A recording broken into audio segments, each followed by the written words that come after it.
కొత్త బండి షోరూమ్ బండి తీసుకుంటే ఎంత రేట్లు ఉన్నాయి, అసలు ఎక్స్ షోరూమ్ ప్రైస్ ఎంత ఉన్నాయని నేను ఈ రోజు ఈ వీడియోలో చెప్తాను చూడండి. పల్సర్ 150 అండి. ఎక్స్ షోరూమ్ ప్రైస్ వచ్చేసి 110,000 ఉంది. 1,10,000 మాత్రం ఉంది. 1,10,000 ఉంది.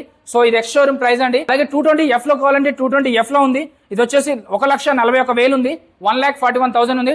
అలా కాదు మాకు N160 లో కావాలంటే N160 లో 1,40,000 ఉంది. అలా కాదు మాకు డామినర్ లో కావాలి, పెద్ద కావాలి, 400cc లో కావాలంటే 400cc లో ఉంది. సో ఇక్కడ రెడ్ కలర్ లో ఉంది. వీళ్ళ కలర్ వెరైటీస్ కూడా ఉంటాయి. సో ఇది వచ్చేసి డామినర్ 250cc అండి. దీనికి వచ్చేసి 1,85,000 185,000 కట్టాలి. ఎక్స్ షోరూమ్ ప్రైస్ అంటే అది. సో అలా కాదు మాకు N125 లో కావాలంటే 94K లో ఈ N94 వస్తుంది. సో వీళ్ళ దగ్గరనే బండి అనేది తీసుకోవాలి. ఈ ఎంజీపీ బజాజ్ షోరూమ్ వల్ల స్పెషాలిటీ ఏంటి, వీళ్ళ దగ్గర బండి తీసుకుంటే 6 years ఇంజిన్ వారంటీ, 85,000 కిలోమీటర్లు ఇంజిన్ వారంటీ, 10 లీటర్స్ ఫ్యూయల్ ఇస్తున్నారు. వీళ్ళ దగ్గర సేల్స్, సర్వీసు, స్పేర్స్ అన్ని అవైలబుల్ ఉంటాయి. ఎంజీబీ బజాజ్ షోరూమ్ అండి, బాల్నగర్ లో ఉంటుంది. శోభన బస్ స్టాండ్ దగ్గర ఉంది. ఎంజీ వీడియోలో కనబడుతున్న నెంబర్కి కాల్ కానీ మెసేజ్ కానీ చేయండి. ఇంకా డీటెయిల్స్ చెప్తారు, వచ్చి చూసి తీసుకోండి. Thank you.